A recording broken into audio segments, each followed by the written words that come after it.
to the podcast Food Talks. I'm Dallas Townsend. I will be your host, and I act as the uninformed consumer asking a nutritionist all the questions that you have. Hello, I'm Jordan Townsend. I'm our resident nutritionist here at Naturally You, and I'm here to inform the uninformed consumer, answering and helping to unpack some of your more difficult nutrition questions. Here we are again today. Today, we are going to be talking about teeth and the mouth and the tongue, maybe even some saliva. Who knows what we'll get into, honestly, but it's going to get wild. We're going to talk about how you eat your food and what you eat it with. So, where do you want to start, Jordan? Yeah, well, no, I'm glad you mentioned it that way, too, because the way we got on the subject of this episode was, where does it all start, you know? And we've talked about on here before a lot, like mouth pleasure, you know? Like, a lot of the reason we eat is because we want that salty taste, or we want that crunch, or we want that sweet. So I thought, and you did too, what a better place to start than where all this perception is coming from? Because again, I always would say, really, that's where most of our drive to eat comes from, right? Because we today don't really break down our food as far as like, I need to get enough vitamin A in this meal, make sure I get enough fiber later for dinner, make sure I get enough vitamin A here, C here, and get some of these minerals. No, we just, what are you craving? Yeah. That's always the sentence. That's always the question kind of tossed out there when our bellies start rumbling. So I thought the best place to really start, first and foremost, though, were actually with the teeth. You know, the processing, essentially, of all this food, where it really starts. Because unlike snakes and other certain animals, we actually have to go ahead and do, for lack of a better word, pre-digestion. Yeah. Go ahead and get this already broken down into a form that our bodies can actually use. So the body's response to that is kind of interesting. Because, of course, you look around the natural world, there's all kinds of teeth, right? You ever see... You got canines and things like that, which for our predators and meat eaters only have sharp teeth. Pretty much. And vampires. But. Pretty much. Not sure those are a real thing, but I see what you're saying. But then you look at something like deer, right? Like you're a deer hunter. You age a deer based on its jawbone, and that's because over time, if you look at their teeth, they're all very flat. Yeah. But even over time... The older they get, the more they use them, they wear down pretty quick. I was about to say... Not nearly as quick as ours, thankfully. But. Well, no, and it's mostly, too, what are they eating, right? Also, think about it like this. A deer's lifespan isn't that long, you know? So a deer's not going to put all its resources into teeth if you're not going to live past 10 years old anyway. Yeah. So, yeah, that, like you said, the real point there was they have these really flat teeth. Well, because they're not ever tearing or puncturing anything with their teeth. But they also do eat a completely different diet, and they eat a lot more plants. So they're eating things like acorns, you know? They're eating like whole... This is what has always kind of crazy to me about deer and any omnivore, or not omnivore, herbivore really, is they eat uncooked corn, Dallas. Have you ever had a piece of uncooked corn? It literally would chip your tooth if you tried to just bite into it. I ate some raw corn right out the stalk. So yes, that can be okay too if you get it once it's ready. Yeah. Because remember, that's the other problem too, is corn can actually, before it's actually ready, unlike anything that's not ripe, hard as a brick before it actually starts to soften and where we would say it's edible. All of that to say is teeth are they're all over the animal kingdom. It's where all these different animals basically start their digestive process. So I just want to kind of break down teeth a little bit and just... As always with this podcast, is we use these things all the time, but we don't ever understand the nuance behind them and what's really going on.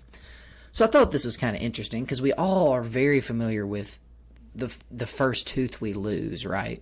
I feel like we all kind of remember that, right? I used to keep mine for a while, and the ones they pulled out. That fear, that anxiety, like you hear about it, right? You have your teeth, and you're like, "Hey, did you hear John's tooth fell out?" You're like, "His tooth fell out." What happened? Oh, it's supposed to. Or you get them kicked out. So I thought this was kind of interesting, too, because the actual term for that is called, you said baby teeth. It's actually called milk teeth, which I thought was a much more horrifying name than baby teeth. But no, this is actually completely normal for humans. It says you usually actually have 20 primary baby or milk teeth. So that's another interesting thing too about how our biology has developed is you actually can't fit all of our teeth in the original packaging. That's pretty weird. You know what I mean? Like, well think about it too. If you to be able to be born, you're only going to max out about 6 to 12 pounds, right? Yeah. Whereas as a full-grown adult, the size of your jaw and mouth is going to be almost the size of your body. Most people's heads weigh about 10 pounds, just for reference. Honestly, looking at like the size of a mouth and like how big it probably is on the inside, it's probably as big as a baby's head or close. So yeah, there's no way it would fit. Yeah, so no, I just think it's cool how biology came up with solutions to these problems, right? Yeah. Plus, that's why you lose your baby teeth, is you're not actually supposed to ever really be eating with them. Those are the teeth you use. Now, for most people, that usually starts somewhere around 4, 5, 6, and then can even really go on until about 13. That's the latest you can be losing your teeth. Now, I don't know about you. I think most of mine were going by like 9, maybe 10, like third or fourth grade max. Because that's the thing. At some point, I just remember thinking, like, okay, yeah, I definitely wasn't an 8th grader, still losing teeth. Everyone would just pull them as soon as they're loose. I just let it get really loose, and then I never forget. I had one that was so loose, and I was so scared to pull it. I hope Dad listens to this podcast. That I could blow on it, and it would lay down flat. Completely flat, but it was still attached to one nerve. That's how you get it. That's how you get infections, by the way. You just let an open tooth there's just a hole in your jawline because you won't take this thing out. So no, that's what's kind of weird about this is the body planned for this. Now, once you lose those teeth, the body actually repopulates it with about 32 full teeth. This is where humans differentiate a lot too, and we can actually get into the weirder part of this, which are called wisdom teeth. Because I don't know what you know about those, but those are a whole new weird thing, and there's a reason we actually have to have surgery for them. What do you mean new? How new? They're not new. The problem is new. Oh, okay. So let me start there though. Like I said, once you lose those initial 20, you start to get in these molars. Now this is something that happened to me. I actually had my mouth and jaw was actually too small for the amount of teeth that I had. Now, I've learned this since that a lot of that is created by mouth breathing. You're not actually supposed to breathe through your mouth. You breathe through your nose more, the jaw will actually elongate more. Really? So yeah, when you keep it tucked up and it doesn't move as much. I'd actually had 4 permanent teeth removed because I was having such overcrowding and overspacing. Now, I was also very blessed in the sense that I was not born with wisdom teeth. So I never had to have mine cut out. I don't think I was either. Yeah, I think we're both mouth breathing, no wisdom having. Which is crazy. Well, so wisdom teeth are another weird version of this too, is because the body actually expected you to wear down your teeth a lot more than we do. Now, a lot of this starts from if you don't have forks and knives. If you grab something, the way people would eat was they grab it with their teeth and then they pull back with their neck. Yeah, while they pull away with their hands. So that pulling actually would, over time, pull the jaw forward as well. That was where your wisdom teeth were eventually supposed to come in. And the reason they're called wisdom teeth is you had to live long enough for them to actually show up. Usually about 25, 30. That's why most of us, or at least with our friends, usually people about 18 to 25, college, get their wisdom teeth out. Because you'll start feeling them. They'll start pushing through and causing pain. But the problem is you haven't pulled that jaw forward enough. There's nowhere for them to come in, and they are painful. So just interesting that the body actually had 3 full different sets of teeth. So it expected us to be around for a while. We're not like deer. They know, like, hey, if you manage this well, you can be here for quite a bit. So why don't we have wisdom teeth? So no, that's a weird thing, is every now and then some people are just born without them, right? It's kind of like some people who just don't have hair on their arms. It's almost that type of a trait. Not that it's normal, not that it's good, it's just that's how different a lot of people are. But I think it's something like... Maybe our ancestors have just been using forks and knives for a while. That high society, that English inbred stuff right there. Oi, mate. So no, if you really... I wish I knew the actual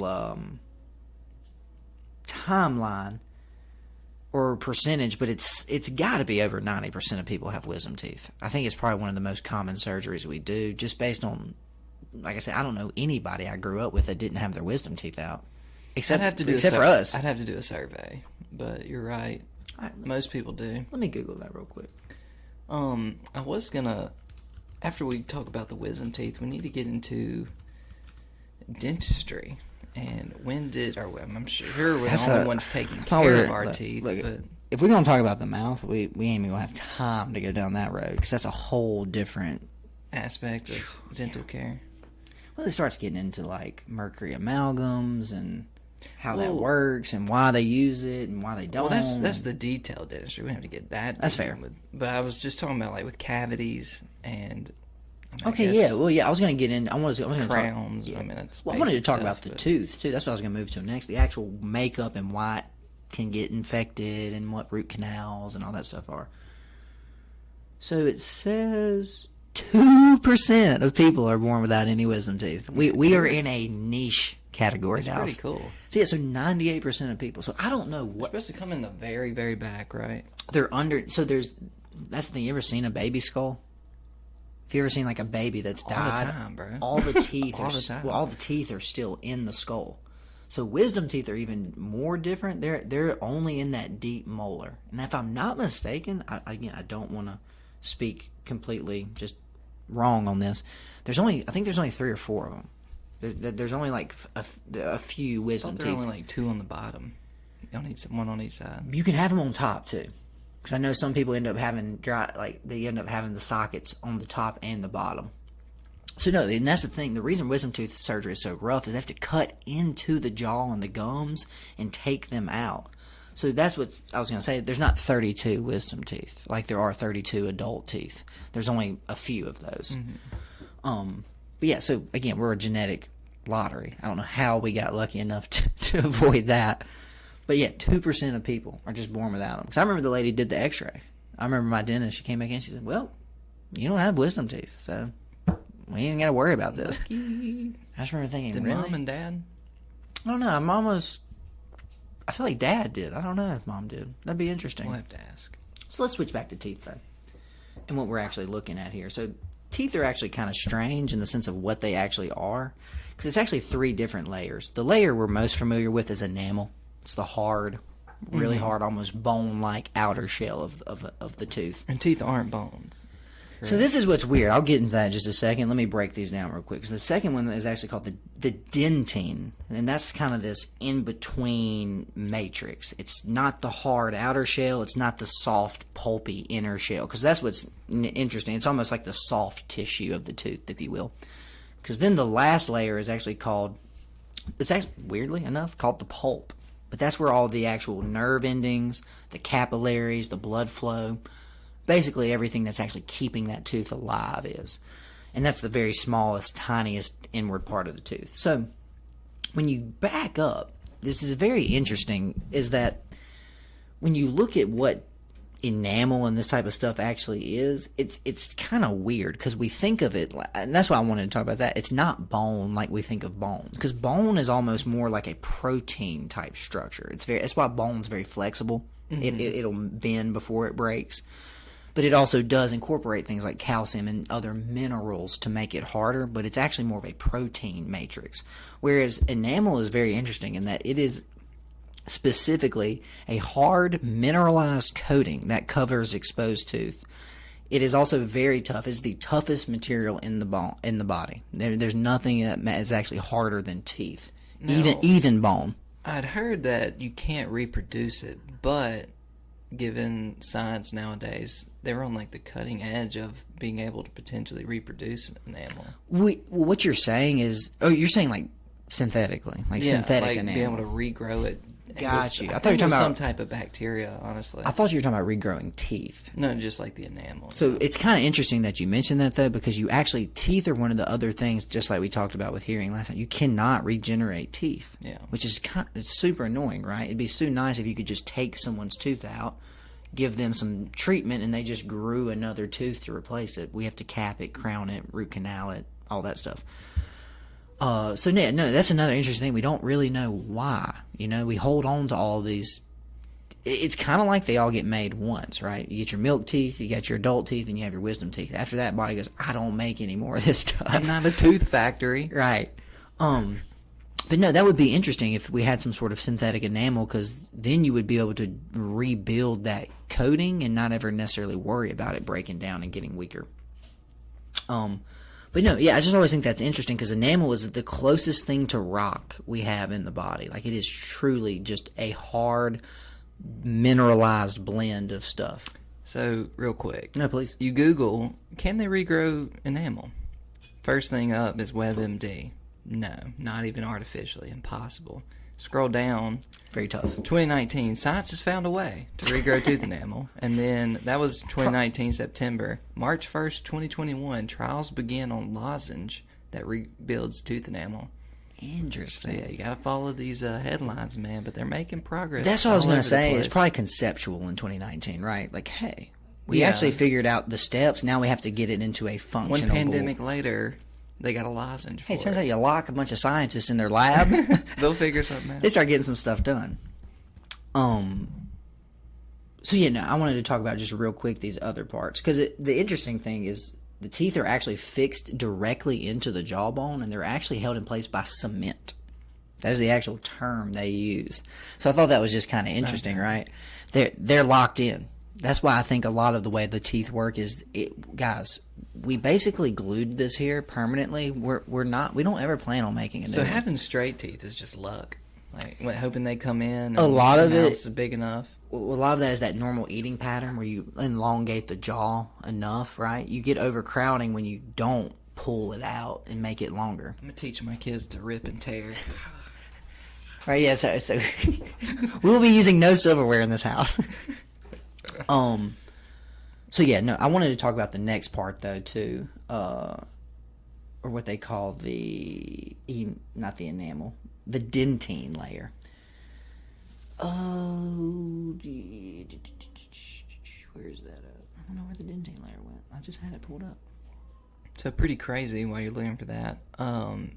They said that using this calcium and phosphate ion core surrounded by a biomineralization catalyst, natural peptide, you chew on it or suck on it or something, and it's supposed to make the enamel in your teeth, they believe it's going to be whiter than even like those breath strip, or not breath strips, Whitening those white products. strip. Yeah, exactly.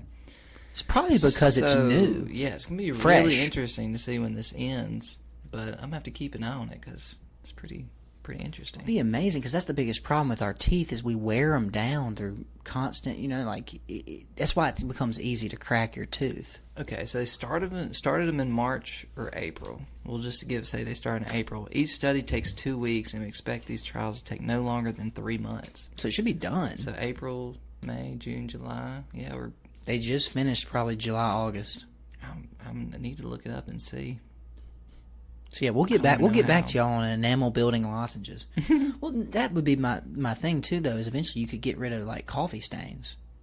You know what I mean? If you could regenerate brand new enamel on the top layer of your teeth, and you wouldn't have colored teeth anymore, or you wouldn't have like if someone had like a degraded tooth, you could start to actually rebuild it up so that a cavity can't form.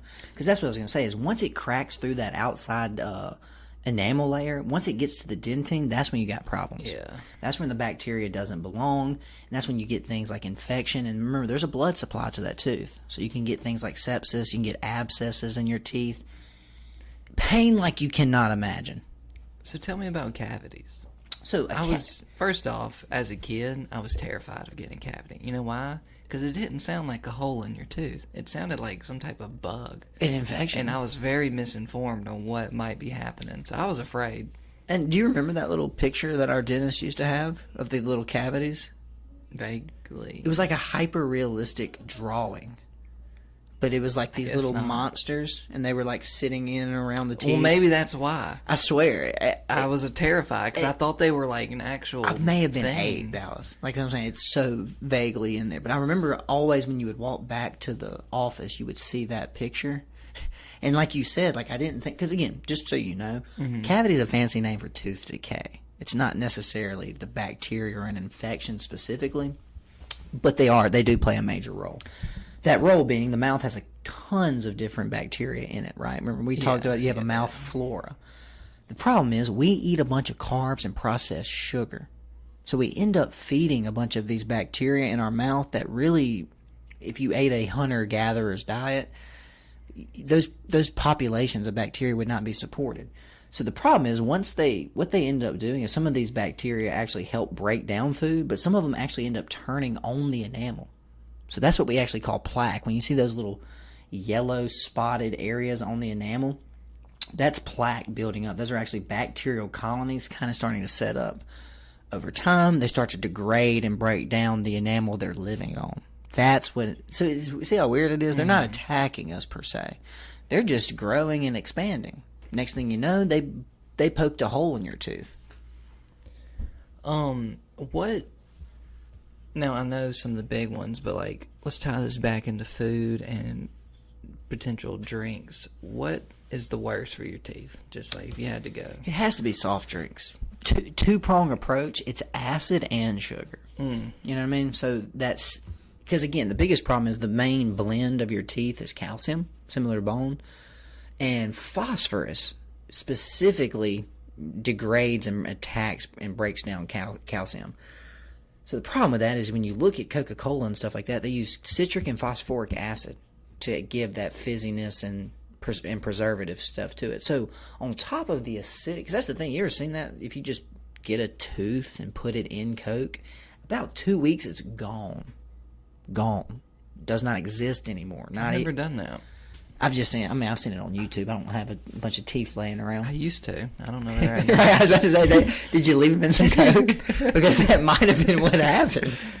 But no, that's what's so wild about it is that's just a chemical process. That's how that chemistry interacts with each other. The calcium and things are a strong base. The phosphoric acid is a strong acid. They eat away at each other. So besides supporting the bacteria colonies through the fructose and the sugar, there's almost nothing worse. So that's what I say. Like, coffee's not great, but coffee doesn't come with a bunch of sugar and stuff on top of it, right? Yeah. Tea and stuff is not great, but the worst possible, easily, is soft drinks. So horrible for your teeth specifically. It's mainly if you do drink one, you just got to get all that off your teeth, and it won't degrade the enamel. Not really, man. So just being on there for a little bit. When it passes over. When it passes, when you take that sip and it runs past those teeth. But it will take a lot, right? Because I've drank a lot of soft drinks, and I don't think I've had a cavity in a while. Like, when was the last soft drink you drank though? Like, really? I mean, I see you drinking LaCroix, and I see you drinking that type of stuff. I drink Sprite when I go to Schlotsky's. So you'll have a Sprite though. You see the difference? Yeah, that's true. You'll have Sprite, right? Where some of these people are drinking 6 Cokes a day. Every day, that's just a regular occurrence, whether it be diet or whatever. And with y'all have heard me say it once, you've heard me say it 1,000 times. It's a volume thing. How many of these things are you doing? Because again, same thing. Like I said, if I had let's just say I went and got a cream soda. Well, when's the next one I'm going to drink? 6 months? A year? So yeah, not an issue. But that's why there's such a problem. That phosphorus and that citric acid specifically attack the base enamel of your teeth. And that's kind of the second part I wanted to talk about too, which is what's getting us so in trouble with our food choices and breaking our teeth down. Taste. The real reason we're here, Dallas. So we all know about the tongue. We've heard crazy stuff that it's the strongest muscle in your body. Turns out that's not true at all. I don't know if y'all have looked at how big your thigh is. But that is an enormous muscle. Oh, man, it's like per square inch, right? Man. Or more importantly, just the muscles in your back that go from your hips to your shoulders. Your tongue ain't outlifting those. No. Purely based on volume, right? I mean, it's nothing more than that. But I wanted to talk about the real thing we're here for, taste buds. Because we've all heard about taste buds and they're grouped in certain areas. Turns out that's not true either. They're just all over. You have every single taste bud in every single part of your. Now there are concentrations, right? There's some places that have a higher concentration and some places that have a lower concentration. But your body pretty much built it out. Hey, they're all everywhere. Now, this is what I thought was kind of interesting too when I was reading about this. Was the main tastes that we all know about are sweet, salty, bitter, sour, and the last one we may not is umami or fatty or savory. So these 5 pillars, if you will, are pretty much what determine what the machine runs on every day. So that's what's kind of scary about how important taste really is. And if you really wanted to save the world, Dallas, you would figure out how to genetically alter people's taste buds. To make healthy foods Just make taste sugar amazing. taste horrible. Make anything with a processed oil taste like poison.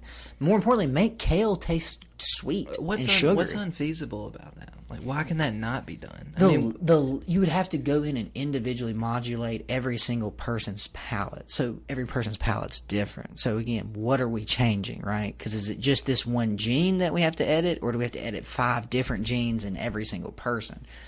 It's obviously a much bigger problem than I'm making it out to be. I'm just saying that's how you save humanity, right? let's put a team on it. Well, just imagine if, like, because that's the whole thing, like, vegans and them talk about the way to save the earth from climate change is to not eat meat. Well, if that really was the answer, you would just make meat undesirable. Yeah. And imagine if you had a steak, it's just, blah. You're not going to, that's why I say this, is you don't have to then pressure people to have responsibility and make those decisions. Where's the push from the lettuce industry? I don't know. See, and I crave lettuce. That's where this gets weird. Is you can actually alter your taste buds, not alter them in the sense that sugar doesn't taste like sugar and sour doesn't taste like sour, but you can change what your actual cravings are for. If we've learned anything, it's all just signals being sent to the brain. So just intercept those signals and tell them, man, you just ate a sundae. And I you just ate some chocolate. I'm so glad you said that, because I actually hadn't really thought about this, but I think that's the real key to Neuralink. I don't think it's going to be a gene therapy that changes this. I just think a machine Or just lie to you. will just reinterpret that data, right? Like he's eating lettuce. It tastes like dirt and leaves. I mean, it sounds crazy, but we're in gonna give theory- him like high fructose corn syrup level reward Yeah. for eating this salad. But when he drinks that Coke, it's gonna taste sour. It's gonna taste hot. Just switch them. It's gonna taste bitter. It's gonna taste like battery acid. Make pizza taste like lettuce. And make lettuce taste like pizza. So no, again, exactly. More importantly, once you meet your required lettuce consumption, it'll switch back. So you can go have some simple pleasures. But imagine if you bit into your salad and it was cheesy and oozy and crunchy. And we're starting to really get into a weird space here, Dallas. You see what I'm saying? When you I hope someone's working on that. once you understand the machine, you can alter the machine, and How that's why else- you made such a good point. Knowing people, how else do you truly fight obesity?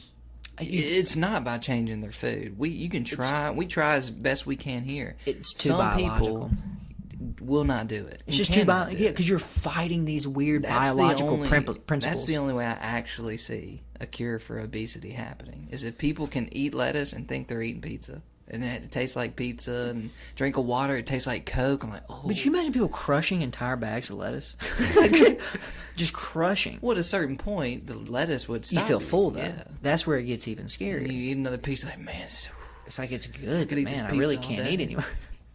No, so that's where it gets weird. You answered it perfectly. Is it's biological. You're not going to ever tell a body that salt is not something it needs, right? You're never going to be able to tell a body that sugar or high calorie is something it doesn't need. You almost got to change the way the signal is being received, right? Whew. So yeah, that's some high future stuff. let's give it 50 years. I think we'll have it. I mean, look, if we get computers in people's brains, it might not even be 50, right? Not that I necessarily want or am pushing for that. But yeah, like you just said, same with hearing, right? Same reason we can put these hearing aids in people is we're just making the brain understand the data coming Start in. with those 2 girls on my 900-pound life or 500-pound life, however heavy they are. Start with them. Let them try it out. See if it helps. Yeah, right. When a pizza is your appetizer, you've got different problems, right? But again, there you go. Those people would not eat those foods if they didn't give them dopamine. True. And that's where it ultimately comes from. And there's maybe even the second level. You can eat the pizza, it doesn't feel good. You know what I mean? You take a bite, it's cheesy, it's crunchy. This is flat. And to be super, just full circle, we'll close this whole tongue chapter off right here. We can go to my next one. I want to talk a little bit about the gums and then the salivary gland, the saliva glands. Perfect. What I learned in COVID was honestly very eye-opening and depressing, which was I got no pleasure from food. That was a crappy existence, Dallas. And I'm a nutritionist, right? I mean, I don't eat that wildly, you know what I Talking mean? about when your taste went away? Yeah. I was sitting there eating, like I wanted a snack after dinner, and I was sitting there eating some chips, and I was like, this is genuinely depressing. Because, like, I might as well be eating kale Did right it now. make you want to eat less? Did it curb your appetite? It did. It made me want to eat less because every time I knew I was going to go get something, it was just not. It was just boring. It became industrious. So maybe that's and not pleasurable. a way to help people lose weight.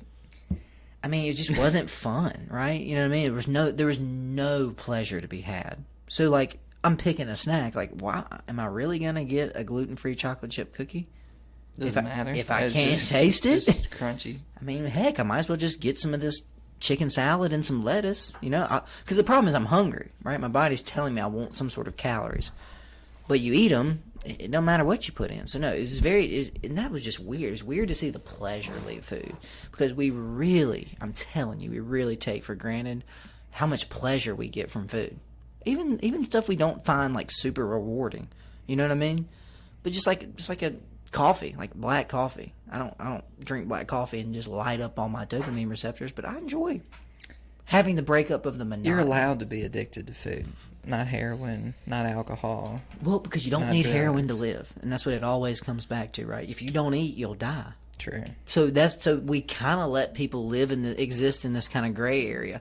More importantly, we don't write any legislation to protect people. That's all the drugs are about, right? We make this stuff illegal to protect you and keep you safe. Well, you can just pour a pound of sugar in your mouth. No one's going to say anything. Well, he was hungry. He was, but he's also deranged. So, last one I just wanted to kind of talk about was gums are just kind of interesting. So, I was just going to kind of read about this because I didn't really know this much about gums.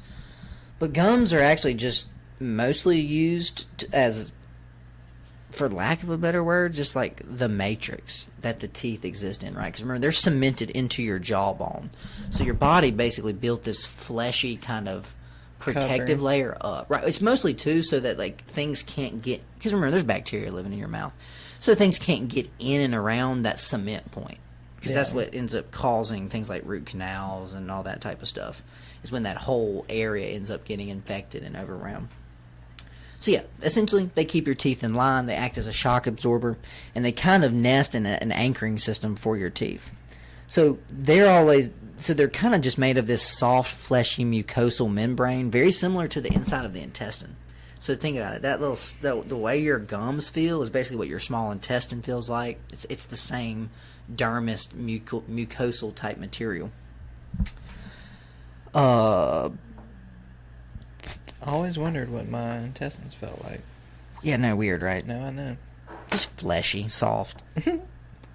So yeah, gums are interesting. I know you've seen people when their gums start receding.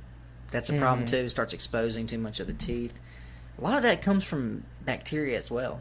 They actually break down and beat back the gum layer too, which is not what you want.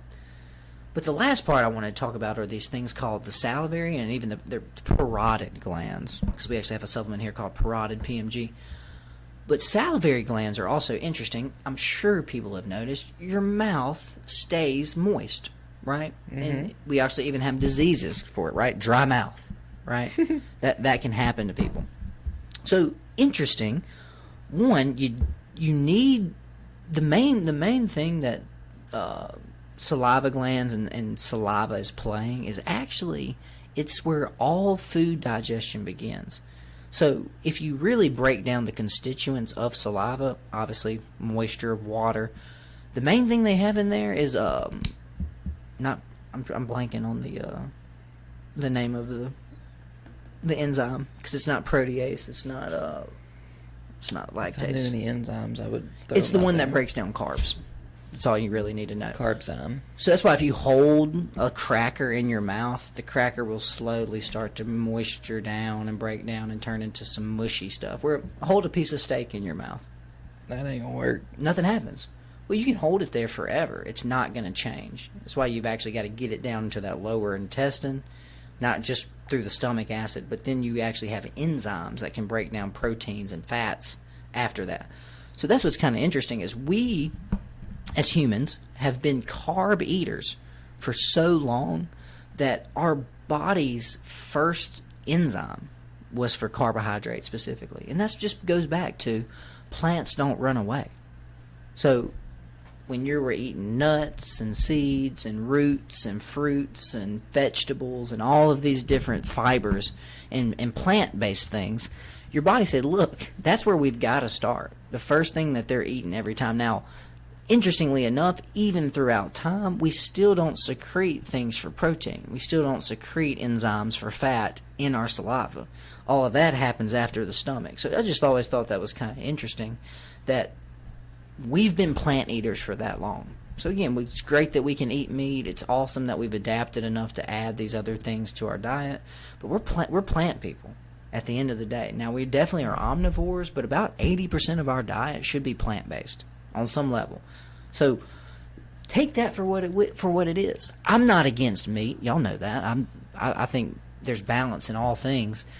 But more importantly, you don't need meat at every single meal. I think that's the biggest misconception we've got as Americans, right? You go to other countries, they look at you like you're crazy. If that works for you and you can be one of the meativores and that's all you eat is meat. Are you talking about like the carnivore diet type stuff? Yeah, just making sure. I mean, if it works for you, cool. But like the majority of people, that's probably not what works it's for also, you. Again, the body can adapt. It can really live through anything. Your biology wasn't built to do that. Yeah. But again, remember, we have Inuit populations, Dallas. We have people that live in a frozen tundra for 6 months a year. No vegetables. So they survive off protein and whale blubber. Pure fat and pure protein. You ever eaten whale blubber? I've never had whale blubber. I don't know do you have a source? I don't know. We need to get one. But whale blubber is essentially, from what I understood, is close to lard. It'd basically be like having butter. You know what I mean? Or like some sort of just animal fat like that with your meals too. And all it is just a super, super high calorie source, which especially for when you're up there where it's cold, calories. You know how much energy your body's producing to stay warm? Can you imagine how long the Inuit jaw is from ripping on some whale blubber? That's the problem. You go up there and you look at their teeth. They have no cavities. They have all their teeth and they're all straight. You go, what are y'all doing? Nothing. We're living like trying to survive. We're living like you're supposed to. So it always amazes me how humans create all these problems, and we have all these huge full circle. This goes back to why we have a modern dentistry industry. You know, well, they'll tell you, hey, brush your teeth, right? Don't eat too much sugar. They're sitting there laughing like these idiots can control themselves and not eat too much sugar. Please eat too much. Don't floss. Yeah, come on back. Well, we can't say that, Dallas. We can't come out and say eat more sugar, but we're also not going to do anything legislatively to curb it. We're not going to do anything to actually take action in reducing and capping the amount of sugar you can put in products, especially ones marketed towards children, right? Like you can be 18 and buy cigarettes. Well, why not for 18 years and older you can eat different foods? Case in point, you have a candle that smells like opening a bag of Fruit Loops. I mean, the fact that the smell of Fruit Loops is ingrained in our mind from being 6 years old, tells you enough about how strong sugar is. Well, that's the real voodoo, man. I found a candle here, it's actually a local company that makes it, but it was titled Fruit Loops. So, I was curious and I opened it. It smells exactly like the grain, flour, artificial fruit, sugar, sweet smell of when you open a bag of Fruit Loops. I don't know how. Brand new bag. I don't know how you captured that synthetically into a candle, but exactly. And it also goes back to how you can play tricks on this body, right? Because remember, ours only knows what nature produces. But all of a sudden, you can go to the store and buy Airheads. Mm-hmm. Well, they smell sweet. Smells kind of like what watermelon should smell like. Well, then you eat it, and your brain's like, whoa, that's literally pure sugar. More importantly, I need you to find 1,000 more of these. Because if you do, we're going to have calories for a long time. More importantly, we'll just store all of your calories for you. No big deal. You can't eat too many. Good luck. So our own protective biology and programming is what's wreaking havoc on us in a modern society in 2021, sadly. And it all stems back to the mouth. That's why we did this podcast today. It all goes back to us basically we think we're in control, right? It's my favorite thing to talk to people about. You think that you get to make your decisions, you're in charge of your body, it's what I want to do. No, it's not. First question, remember, it goes back to, what are you craving? I don't know, I kind of want pizza today. Now, do you want pizza? Or is this gut microbiome, this mouth flora, this addictive quality of the foods you've been eating for a long time. You see, again, it's not you. Is it better? This is, I guess, a little off topic. Is it better to like try to mix up what you're eating, or just find something healthy and just basically just eat that every day? Variety is the key. So now if you eat 9 different types of chips, that's not the variety I'm talking about, right? 6 different types of candy is not variety. Yeah. You need to eat as many different types of foods. So like I said, bounce from a bell pepper to a broccoli. Those are both vegetables. They couldn't be different, right? So yes, if you're like me, I am pretty dialed in, man. I don't eat super as varied as I would like to. It's more because I live by myself. I don't have as much time to cook and prepare full meals. But I bounce between about the same 4 or 5 veggies and proteins. But I try to stay away from just the overly processed. You know what I mean? Like, don't like pizza, right? Pizza's just not going to ever really be good for you. I like pizza. I eat it every now and then. But I try to keep it like that. So yeah, my thing is if you find something really healthy, clean, let's just say asparagus with fish works for you. That's the simple, easy. You can get tuna cheap. You know how to make it where it tastes good every time, and you like asparagus. I'm not going to really push back on that being the thing you go to once or twice a week, 2 or 3 times a week. Whereas, just for example, mine's usually deer burger or deer sausage, some version of Brussels sprouts, broccoli, asparagus mixed with basmati rice, sweet potatoes, and depending sometimes green beans. So again, that's not a ton of variety, but within those now, I can now mix 2 different proteins and then 6 different veggies. So you can start to get a lot more. And I also like squash, also like, you know what I mean? I like other stuff. I just don't cook it as often as I do those other ones. Because the other ones, to me, I found a way that I cook them specifically that I like that's easy and it tastes good every time. So yeah, remember, I'm still a slave too. Like, that's what's so weird about this is you can be aware of it. Doesn't help, right? You know what I mean? That sugar still tastes good. That fat, that butter still tastes good. It doesn't. There's no way to get around that. Yeah. Well, I think we've covered pretty much everything on the teeth, the tongue. Careful what goes in your mouth and what comes out of it. That's a good lesson. Let's end it there.